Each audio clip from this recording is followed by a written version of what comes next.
Ever find yourself like wondering what makes your favorite apps work? Yeah. What makes them tick? Right. Today's deep dive is going to like demystify that magic a bit Okay. as we explore, the world of programming fundamentals. Yeah, we're diving into excerpts from 2.3.pdf and 2.4.pdf, Okay. your guides to the essential building blocks of code, variables, identifiers, and arithmetic expressions. Okay, so let's unpack this. Okay. Variables, I mean, they sound simple enough, but I'm guessing there's Yeah, more to it than meets the eye. you're absolutely right. Okay. Think of variables like containers in a kitchen. You have your flour jar, Okay. sugar bowl, Right. each holding a specific ingredient. Yeah. Variables are similar, Okay. but instead of flour or sugar, they hold pieces of data Mm-hmm. that a program needs to work with. So it's like a program's pantry, Yes, stocked up with all the ingredients it needs. precisely.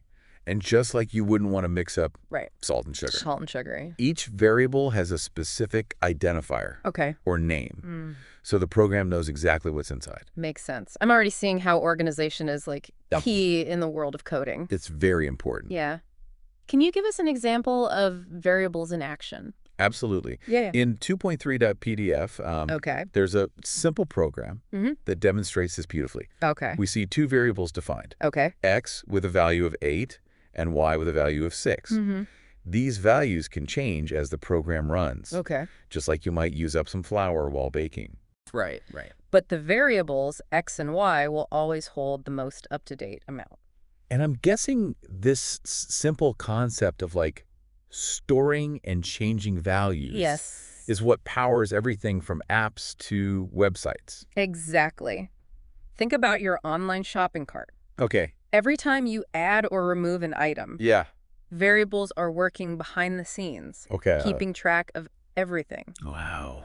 It's all thanks to those little containers of data. That's incredible. From a simple like X8 Yeah. to a complex e-commerce platform. Yeah, It all starts with variables. that's correct.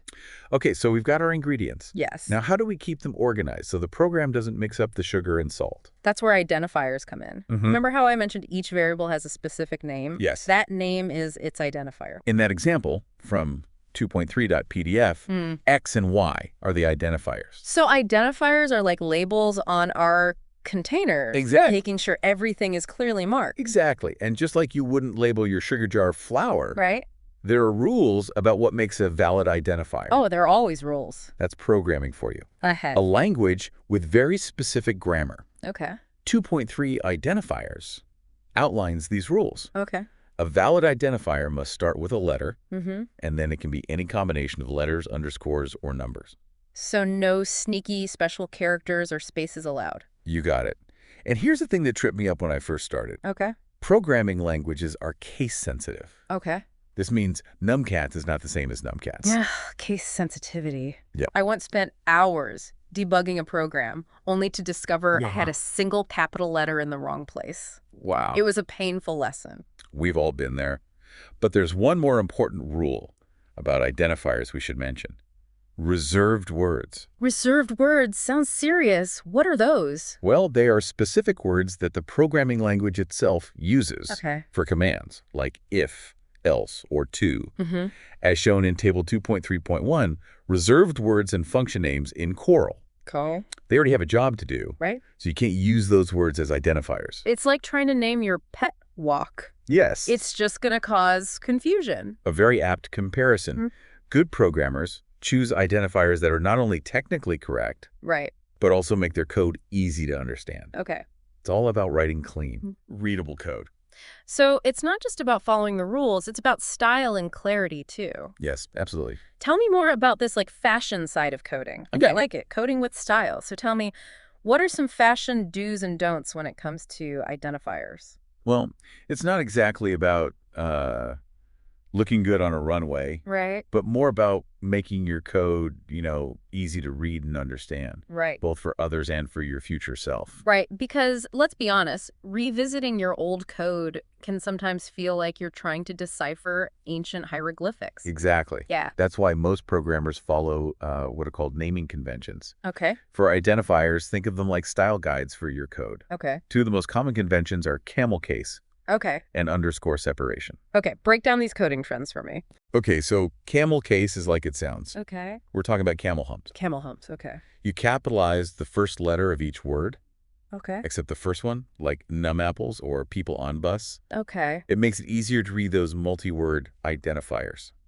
So our code is now a camel caravan, Yes, gracefully traversing the digital desert. I like it. What about underscore separation? Underscore separation uses, you guessed it, underscores Okay. to separate words, keeping everything lowercase. Okay. So you'd have numapples or people on bus. Both sound valid. Is one better than the other? It's more about consistency than superiority. Okay. Just like you wouldn't want a book that constantly switches writing styles. Right. You want your code to have a consistent look and feel. Makes sense. It's about creating a smooth reading experience, even for code. Precisely. And just like choosing the right words makes your writing clearer, Yeah. picking meaningful names for your identifiers is crucial. Okay. 2.3.2, meaningful identifiers, highlights this with some examples. Okay. Instead of a vague num students UCLA, Right. number of students attending UCLA is much clearer. It's like giving your pet an actual name instead of just calling it animal. Exactly. Oh. But just like you wouldn't name your pet something ridiculously long, Right. avoid overly verbose identifiers in your code. Okay. Like average ASU UKL graduate student, it becomes cumbersome. Finding that Goldilocks zone is key, not too short, not too long. Yeah. Just right for clear, concise code. You're getting it. Now that we've got our labeled containers filled with data, Okay. it's time to actually do something with them. Let's dive into the world of arithmetic expressions. This is where we get to see these concepts in action, right? Yes. Let's make some magic happen. Absolutely. An arithmetic expression is essentially a recipe instruction Okay. for the computer. So instead of like mix flour and sugar, Yes. it's like add these two variables together. Precisely. 2.4 arithmetic expressions, general, describes it as a combination of variables, Okay. literals, operators, and parentheses, all working together to produce a single value. Okay. I'm intrigued. We know variables, but what are literals in this context? Literals are those fixed values you see directly in the code. Oh, For example, in 2 times, open parenthesis, x plus 1, close parenthesis, Okay. the number 2 is a literal. So if our variable is flour, the literal would be like saying 2 cups. You got it. Now, those operators you mentioned Yes. are what tell the computer what to do with those values. Okay. The most common ones are plus, minus, Yes. multiplication, and division. Basic math. Got it. But what about those parentheses? And They always seem to make things more complicated. parentheses in programming work, just like they do in mathematics, Okay. they dictate the order of operations. Okay. Just like in our example of 2 times, open parentheses, x plus 1, close parenthesis. So the parentheses tell the computer to add x and 1 together first, That's it. and then multiply the sum by 2. You're exactly right. Okay. Those parentheses ensure the computer processes the expression correctly. It's like giving the computer a clear roadmap instead of letting it wander around aimlessly in the code. And that's crucial because even tiny errors, like a misplaced parenthesis, Right. can throw off the entire program. Wow. It highlights just how much precision and attention to detail programming requires. Wow. So we've got variables holding our data, identifiers labeling them, Yes. and now arithmetic expressions manipulating those values. It's like we're orchestrating a symphony of data. A fantastic analogy. Yeah. And just like a conductor guides the orchestra, Yeah. mastering these fundamental programming concepts allows you to control the flow of data Right. and create incredible things with code.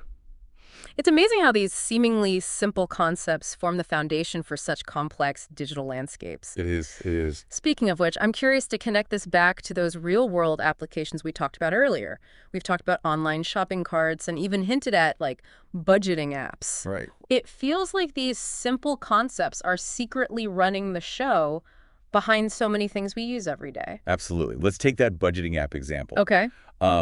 It relies heavily on arithmetic expressions to do its magic. Okay. Every time it calculates your spending for a month, Right. tracks your progress towards a savings goal, or even just, adds up your expenses, Right. it's using the power of those plus signs, minus signs, Yeah. and parentheses we talked about. So those little arithmetic expressions are what give those apps their functionality. Yeah. It's like the engine under the hood. Exactly. And just like a car needs more than just an engine to, run smoothly. Right.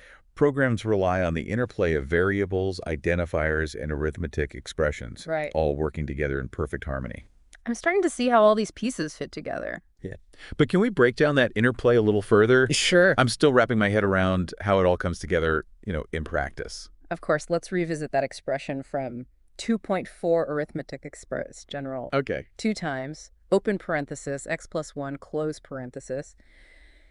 It might seem simple, Right. but it perfectly illustrates how these elements work together. Okay, remind me what's happening here again. Okay, so we have our variable x, Right. which represents some data. Mm-hmm. Then we have the literal 1, a fixed value. Okay. The operator tells the computer to add them together. And the parentheses, make sure that happens before the multiplication by 2. Right. Spot on. This seemingly simple expression showcases how we're storing a value in x. Using an operator to manipulate it, and even dictating the order of operations with parentheses, Right. all in one line of code. It's like a mini program within a program. You could say that. And this is just, scratching the surface Right. as programs become more complex. Right. These simple concepts are combined and built upon to create sophisticated algorithms and functionalities. It's incredible to think that everything from a simple calculator app Right. to complex artificial intelligence algorithms all stem from these fundamental building blocks. It speaks volumes about the elegance and power of programming. Yeah. These core principles, as simple as they seem, provide the foundation for the entire digital world we interact with every day. It's been eye-opening to demystify these concepts. Yeah. I have a feeling I won't look at my apps the same way again. That's the beauty of understanding the fundamentals. Yeah. It changes your entire perspective. So as we wrap up our deep dive into the world of programming fundamentals, Okay. I have a little challenge for our listeners. Okay. Take a look at a piece of code. Yeah. It could be from a website, a game, anything. Mm-hmm. And see if you can identify those variables, identifiers, and expressions we talked about. It's like a treasure hunt within the code itself. Right. You'll be amazed at how much more you understand just by being able to recognize these basic building blocks in action. It's a whole new way to appreciate the intricate world working tirelessly behind our screens. It is. Until next time, keep exploring, keep questioning, and keep diving deep into the fascinating world around you.